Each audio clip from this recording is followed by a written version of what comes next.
My name's Lyle. I run the office here in Cincinnati. Sorry, this earpiece is going to allow me to communicate with you. It's having problems.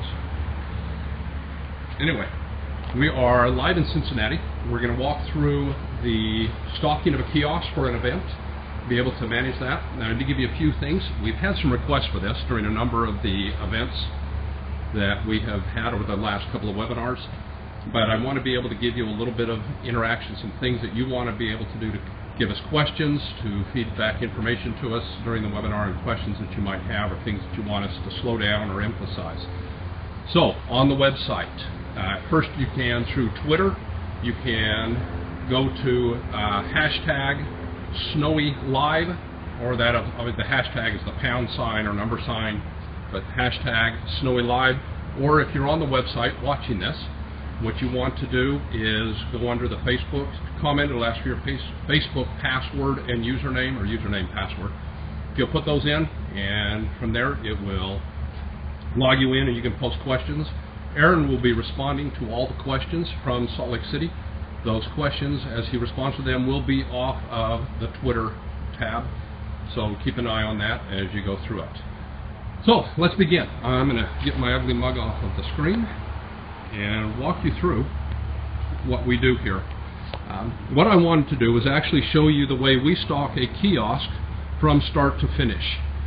Probably the easiest way to start with that is a checklist, and this is something that's available as part of the marketing kit that Snowie offers. I'm going to hope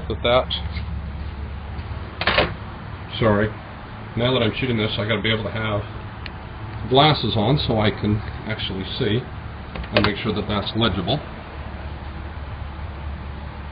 So if we look in here close, looks like, there we go, got it in focus. These are all the different items that are on the list that we take with us. So I'm going to go off this checklist and read it, but I'm going to show you the items as we begin. But you'll notice in the upper left corner where it says K8-1, K8-2, those are identifiers on our equipment. So if you have more than one, it just makes it real easy that at any given moment an employee can look at it and say, oh look, we're using kiosk number K83 for this event. And that way when we stock it, we make sure which one we're doing. Now, first thing on that list as we walk through it is we fill a water tank. And so we would literally just pop this off, put our hose in there, fills the water tank. You can see here, you would be able to see the water levels inside this and be able to know where your water is, or stick your finger down in and you're ready to go. Why? Board of Health always likes it when you have the water accessible. The water system, obviously, that Snowie offers has the 3-sink system. It is pressure or power driven. So you got a water pump in there, you got your hand wash basin, and your gray water tank. Meets all the health requirements for the vast majority of the Board of Health. So we always start with filling that water tank. The next thing we're going to do is, I'm going to start at the top. This is the attic space in the kiosk. So what we're looking at here, give you an outside view, this is an 8-foot kiosk, the 8x5. And we've got it up in the upper mode, opened up, ready to go. Every time before we go to an event, we do clean the inside out. It's power sprayed and ready to go. And then what we do at this point is now stock that kiosk. The bottom would be sprayed out, windows clean, all of those kind of things. So what we're going to stick up in there, and I'm going to walk through the supplies first, and then I'll go through and do the actual stocking. But we go through with our cups. This is our small, our 8-ounce cup. We take 40 of these. I can take 15 or 30. I can do different boxes. I just use a box to stick up in the attic to keep the cups separated, makes them easy to count. There is a cup count sheet that the employees will use. So we have our small, our medium, and our large cups, and those will fit up in the attic space. And then we have our blade housing for our Snowie 3000. This is the blade housing with the blade in it. Reason why I carry it this way, if something happens, you watch one of our videos how easy it is to change, but I can change it far faster by putting a new blade and housing on rather than just a blade. If I'm doing the blade only, I have to take the housing off, remove the old blade, put the new blade in. My downtime can be 10 or 12 minutes. By replacing it this way, where I just take the new housing and take the top off the shaver, set this one in its place of the old one, of the old housing, and my downtime runs about 4 minutes. So I'm able to do that a little bit faster, a little bit quicker, a little bit easier. It also helps protect the blade. Then we have other things that are on that checklist is our miscellaneous items. And what we talk about with the miscellaneous, this is going to be little things like a holder for my spoon straws. I'm sorry, for my spoons. My napkins, my spoon straws, a clipboard so the employee can keep track of their cup counts, and then we have in here paper towels, the all-important tips for college for the employees to get tips. I got my hand soap, I've got a small first aid kit, got my dishwashing soap, we've got an X-Acto knife, just a variety of some permanent markers, the things that the employee would need through the course of an event. And then we'll just pack that all back in there. But that's gone through, make sure we have everything ready. The next item on there is our spoon straws and our napkins. So we have them all packed, ready to go.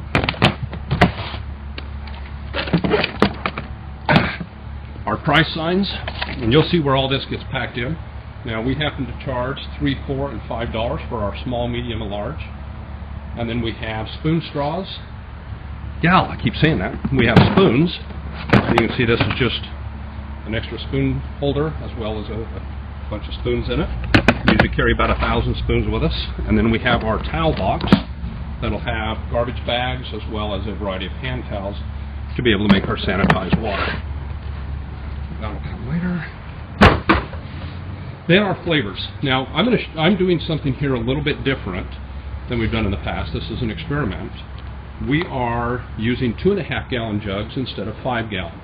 One of the challenges when you look at a 5 gallon jug that's completely full of flavor, that weighs about 56 pounds. The problem at 56 pounds is to lift that up and set it on top of a flavor station, it's very heavy. And it's okay for me, I'm 6'5", I can get that up there easily. But I've got an employee managing the event. It may be a young lady that's all of 5'4" and weighs 105 pounds, a little bit much. So we've taken and broken it down to 2.5 gallon jugs. What that does is allows it now to only have to lift 28 pounds instead of 56. The spigot that you put on, the one thing you'll notice, there's a vent cap here. If you look from the side, I can take that off and let air flow. This does not have a vent cap. So the spigot we use, that you can get through Snowie, this is the red spigot, as we call it, simply has a larger feed and also has the little tube on the back here is self-venting. Allows the air to flow back into the unit, so I don't have to have a vent cap in order to be able to run and prioritize that. Obviously, there is our red spigots. It's also got our Clorox that we use for our sanitized water and a wrench for removing the lids. When that sugar water dries, it's going to be very difficult to get off of there. Our windsock, our garbage can, and a pair of blocks. You'll understand those in a minute. Then you're going to see the flavor station, the shaver, our drip pan, a box. I'm sorry, I don't know why I said a box. A cooler with a scoop in it. And then I've got our miss sign. And then this is stuff that we'll take with us that doesn't go in the kiosk. A jack for taking off the tow hitch, our tow lights, our coolers for our ice, and our cash box. And I'll walk through those in a few minutes. So what we're going to do now is actually stock our kiosk. I've got a couple of my employees have been gracious enough to show up and help us with this. Now I'm going to do a couple of things. So what I've talked about, and Aaron, he'll text, or Zach, you'll text Aaron to make sure I can be heard on this, I'm assuming, because I've got the earpiece in, I can. What we're going to do is I'm going to stock this first in the attic. What that allows me to do is get my cups up, out of the way, put my smalls, my mediums, and my large.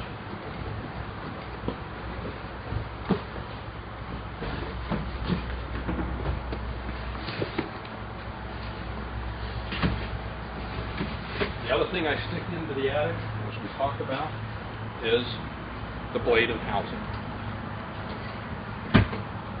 That keeps up out of the way. I can get to it whenever I need it. This top actually goes up a little bit higher. I think we're just about there. I'm taller than most. There, went the rest of the way. I'm at 6'5". You can see there's quite a bit of room. So unless I'm simply trying to stand at the very front, I'm not going to have any issues. For headroom, there's an opening here. The majority of my employees aren't my height. Typically, I find if you're 6'2", 6'3", very seldom with a problem. Now, my top is already packed, ready to go. I'm going to show you one other thing. In fact, I'll show it now, and then I'll take it out and put it in later. People ask all the time, how do I keep my cups from falling out of here? We take the drip pan for the Snowie 3000, and it slides up into the attic, drop it into place, and it's sealed. Carrie, they're going to get to stock it. Okay. Sorry, apparently we were having some audio difficulties. So what I did is stuck the drip pan up in the attic. I just inverted it, and that seals that off. Tuck your drain tube up out of the way, and that keeps your cups from falling down as you're traveling around. Now what we're going to do is go in here and stock the main level. So we're just going to grab, Kara, go ahead and grab things. I want you to see how simple this is.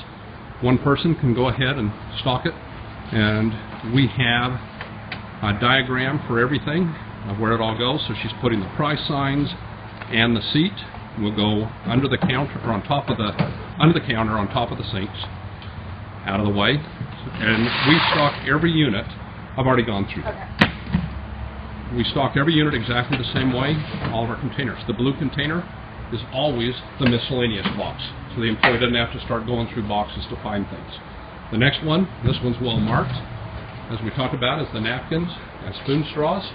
And even the order these are put in, we do it for a very specific reason, and I'll get into some of that. Then we have our spoons, and our towels and garbage bags. Let's get down here where we don't have the light coming in. Blind that. So again, miscellaneous box, napkins, spoons, and towels. And then I got an open space here, and what we're going to stick in that open space is our extension cords. Off those extension cords, I have a 100-foot cord, and I have a 50-foot cord. And that allows us then to reach as far as we possibly need to. Farther than that, we're not going to do much. The last piece that she just stuck in is a cover for the flavor station, and I'll show you how that works in a little bit. The next thing we're going to do is now stock our flavors. Now, as I walk through, go ahead. So I walk through the flavors. I told you with this, I have 6 flavors that we use on, it is the 6-flavor freestanding flavor station that we're going to be using. So I stock 5 gallons of every flavor, except blue raspberry and wild cherry are most popular. I put 10 gallons in, which happens to be, for 5 gallons, it's 2 of the 5-gallon jugs, and it's 4 of the 2.5-gallon jugs to get your 10 gallons of blue raspberry and wild cherry. Again, 5 of everything else. Now, she puts those in.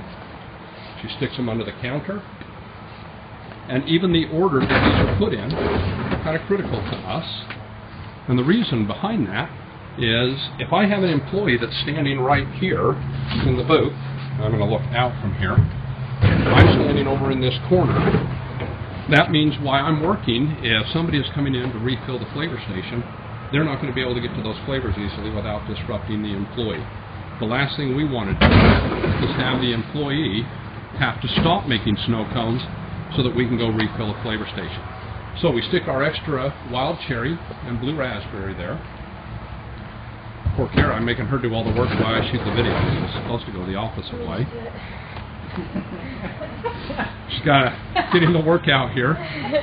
There it is. We make the young lady do the work. You know, Zach's over here taking text messages. I'm shooting a video, and Kara's running away. Somehow we kind of blew that one.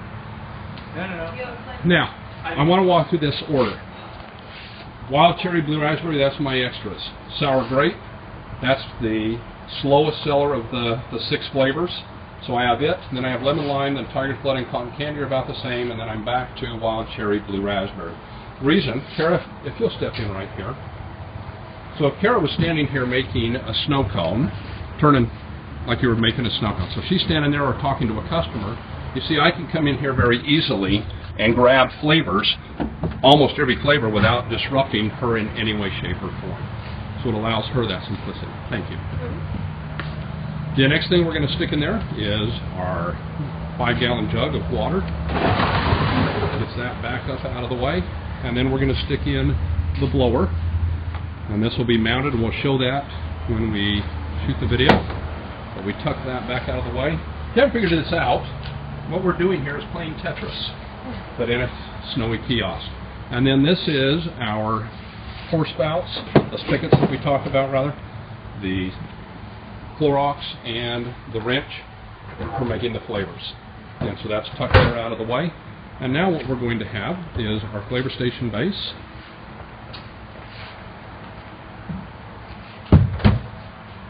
And then the shaver.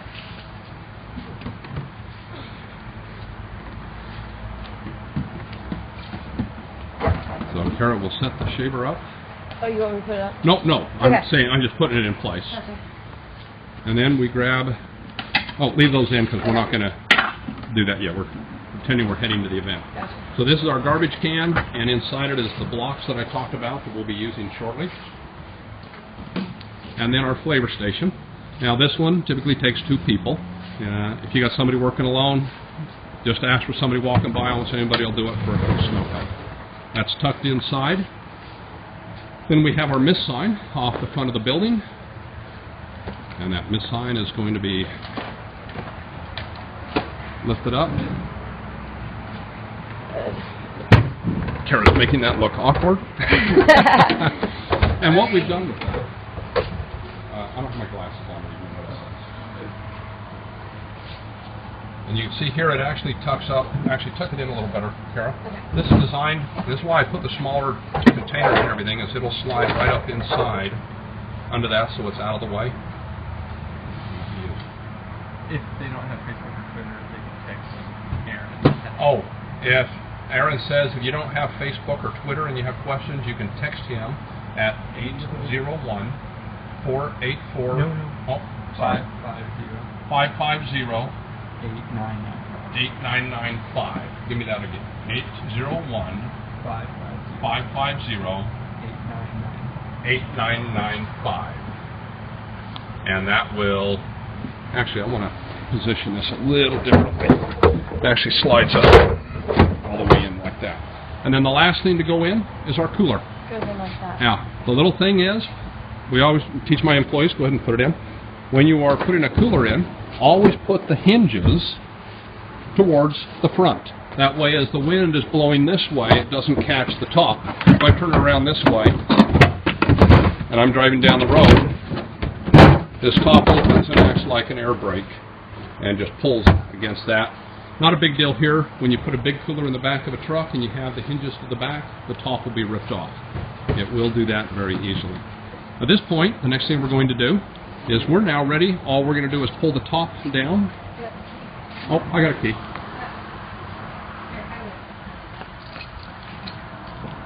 So we're pulling the top down on the unit.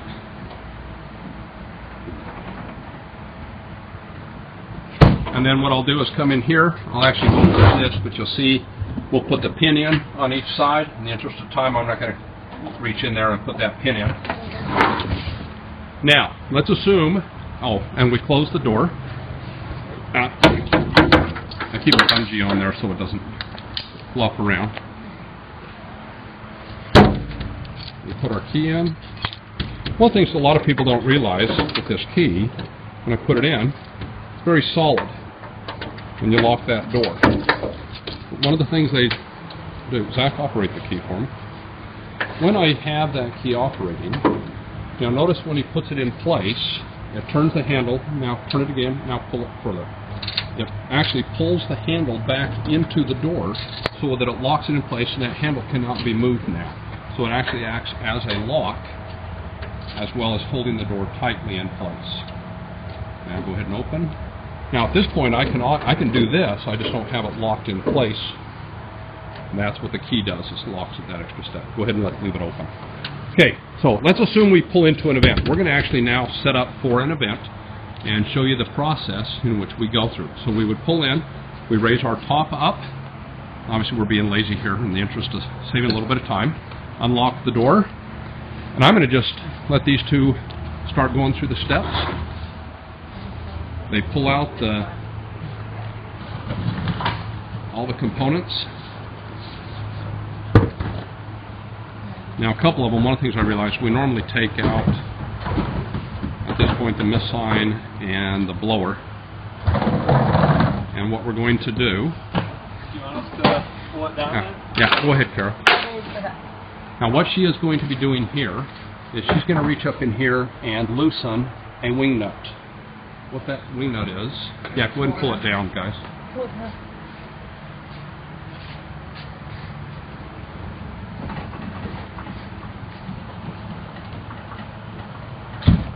Okay, with that down, you'll now see here the mounting bracket for the windsock. So, can you guys lower the... Kara, loosen the nut on Yeah. there? Hold on, that's more. Zach, use the other end. Or is it? Okay. We got it. You got it? So we just put one of the pins in place. That's fine, Okay, Zach. Zach. Those pins, by the way, you'll notice they don't go all the way in. Yeah, it's part way in. And the reason is that there's hydraulics inside there so that help lift that top so it doesn't need to penetrate. So she loosens the top. Now we're going to grab the windsock. Yeah, you got to get it about a ½ inch loose, Carol. Yeah, you're good. There. We got it. And then they'll take the windsock, set it on top. A little, looks like a kind of almost an M bracket over it, and now she'll tighten it from the inside. And then we raise it up, and we'll just feed it through and get it hooked up. Zach, go ahead and do the mist sign. She'll get that.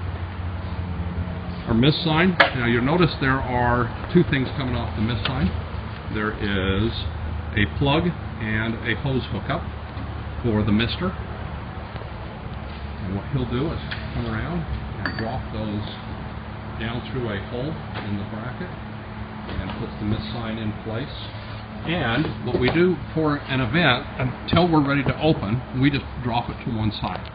And then when we raise the top, if you leave it out like this when it's down, people are going to walk into that. You know, I'm walking along and plunk. Not a good experience. So when you raise it up, put it out, but in the meantime, turn it out of the way. Simple, ready to go. On there. Okay, now let's pull that pin back out.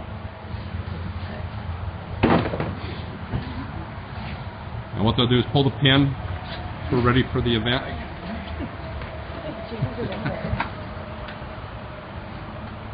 I'm going to step back here a ways. Now you see that lifting by itself. That's the hydraulics. They'll lift it the rest of the way up and then put the pins back in place to hold it. Don't worry about it. It's going to stay for what we're doing. The next step will be to grab the base to the flavor station. Once you're doing that, Kara's going to put the machine up. She'll put the drip pan in place.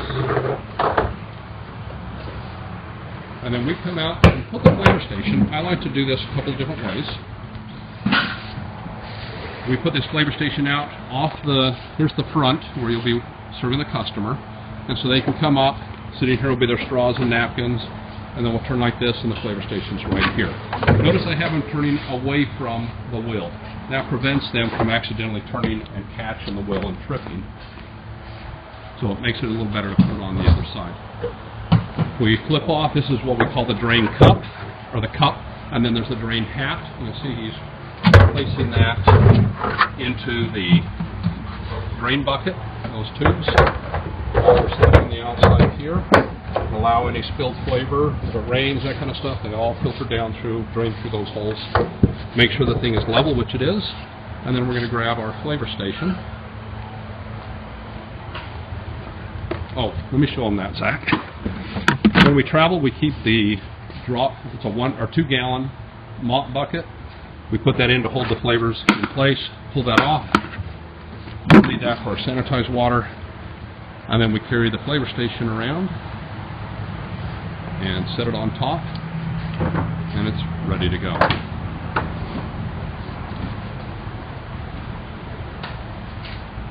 Okay. At this point, we'll loosen the lids so air can breathe into them. And then you'll see down here we have a valve. So I'll reach and shut or turn one of those valves. So you can see now the valve is straight up and down, and you can work your way around. Those valves are able to be shut off, so it keeps people from playing with it and operating the flavors when you don't want them to. Zach, Nick, Zach, any messages? Okay. Again, I didn't know what Aaron was texting us. Just want to make sure we stay up with that. Next thing we'll do is put the shaver in place.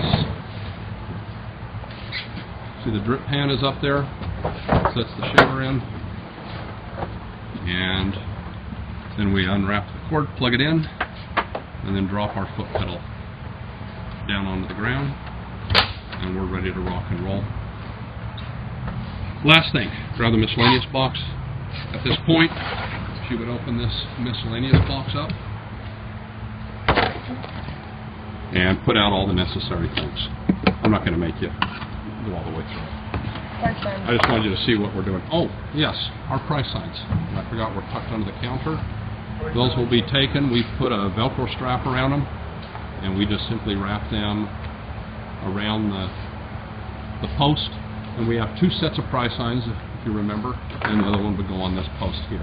So it just makes it easier for people to walk up, and we angle them in just a little bit. So as they walk up, it's very simple for them to look at. And at this point, now we turn our miss sign out. It's ready to go. And we're done. Last thing we have to do is simply run the extension cord and plug that in. Now I do want to walk through. So you can see I just have a cord here, and we plug that in and ready to go. The only thing we have I apologize, we have two things left to do. I don't want to leave this tow hitch. Last thing you want is somebody tripping over that tow hitch. So we come back here to our blocks, and we're going to stick the block under the kiosk. Now I'll step back so you can see where I'm putting them. And that is under that front strut, just like the rear struts that have the axles. On the front one, we put it under. We put it this way. If you put it this way, the metal here will bend. We don't want that bending. If you turn it this way, it's a much more structured, more solid, gives it a nice, clean, finished look. Now, put those blocks in place. Then what we do here, take the high lift jack it up. Helps if you lift the tab back. Put it in the up position. Lift it up. Okay. Zach, will you spin the wheel? Spin this. It's ready. Now we put that in the down position. Lowers it down until it sits down on the blocks. You're not taking it all the way up, Zach. Okay. One more time. And now it's sitting on the blocks. All the weight is off the tow hitch. And at this point, we pull out the pins. Tow hitch comes out. Put the pin back in. We always keep the pin with the unit so it doesn't with the part. If you move between a couple of them, you can take it back with you. We just stick it under the end so it's there when we're at the end of the event. And we are now completely ready to go. Now, what else is missing? There are a couple of things. We have thrown into the back of a truck. We have two large coolers we take with us that'll hold 12 20 to 22 pound bags, and we just put them in vertical, side by side, 6 across. We have a set of tow lights that allow us to do that, go from Snowy, and then a cash box. In the cash box we even have a checklist. In fact, something that might be of a little interest here. People ask, what do I take with me money-wise? And you can see here my trailer lights, a pull handle. See that little handle sitting on top? Zach, could you pull out the tow hitch again? Here, go ahead and put the tow hitch in. Grab the handles. I want to just show this. When you're trying to move this around, you know, we don't always get the vehicle put in place perfectly, or back in perfectly with the vehicle.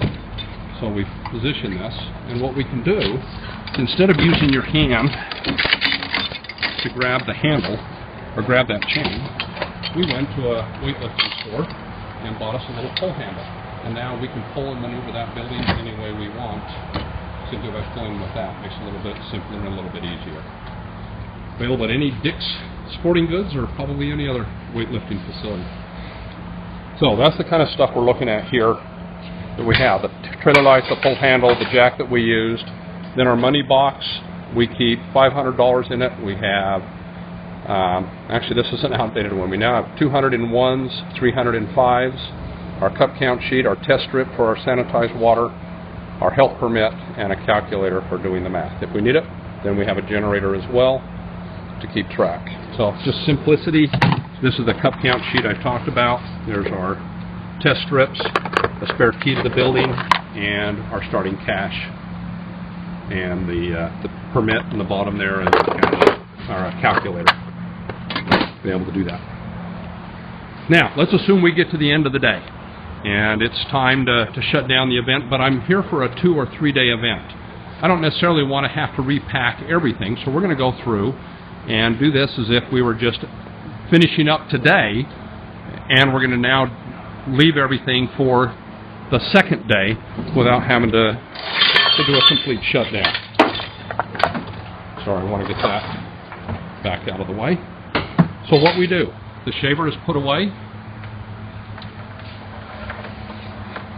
Coils back up the foot pedal and the plug. The reason why we don't leave them plugged in just keeps the cable out of your way and you're not having to mess with it. And then just set it back down onto the bottom of the floor. That gets it out of the way. And it's ready to go. Stick the garbage can back in here. Put the cooler back in on the last, and then we're going to pull the top down. Oh yeah, I guess it would help if we removed our price signs. Let's go back under the counter.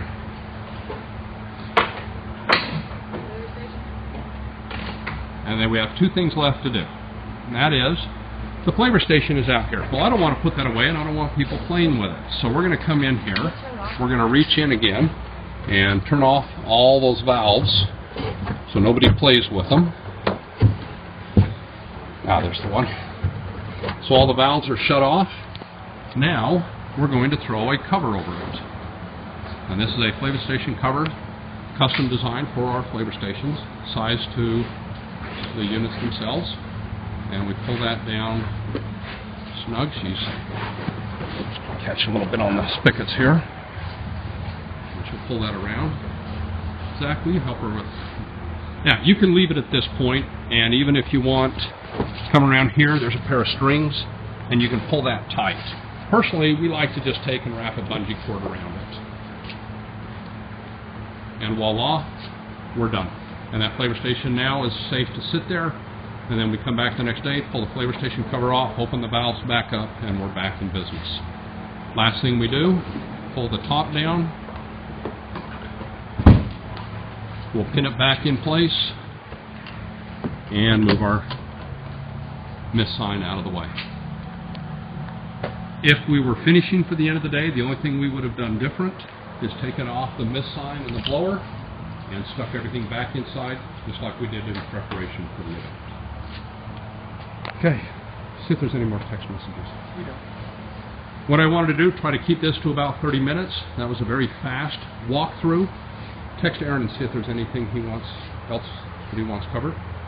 But wanted to just give you a fast and furious way of doing it, how we pack the location, or pack the kiosk, how we set it up for an event, and then prep it for a second day if we need to, bring in more flavors, whatever, and obviously our excess supplies that we'll bring in and out every day. Do you ever have a problem with the flavor station tipping over or being pushed over? Question is, have I ever had the flavor station knocked over? I have had, in 11 years, I've had 4 times that our flavor station was knocked over. 2 times, come here Zach, was something like this. The guy standing here, and there were 2 drunks in a fight. One of them came running up and hit him, and hit it, and the 2 guys weighed about 250 pounds apiece and knocked it over. So outside of those drunks, I've only had 3 other times. 2 of them were by a forklift, and the other was by a truck. not watching where they're going and backing into it. Outside of that, no, I've never had a flavor station knocked over or pushed over. The amount of weight on there from those flavors will hold that very, very stable. And like I say, never had any issues with that. Pop that cover back off. One other thing, and this is, I'm going to make a couple of quick changes to our setting here. I want to turn out some of our light. This is an added feature some of you may or may not have seen for our events. Wait till the doors all get down, Zach. And what we try to do here is allow this to be more visible at night. If I'm at an event that's dark, I took out some lights on, but this will give you the idea, is we have the option to add a lit flavor station. So a customer can come up even in the dark and easily be able to read the labels and see what they're getting. So a far simpler and easier way of operating in the dark when it's not light outside enough for the customers to see. Any other questions? Okay, then I think for the most part we're done. I want to thank my assistants here from Kara and Zach. No, they're not my son and daughter. It is my son, but not my daughter. Kara's been with me, what, 5 years? Yeah, you can tell she didn't have to think much about where things went. That's kind of an automated response after working in our warehouse for enough years. So this is Lyle Rupp signing off from Cincinnati, Ohio.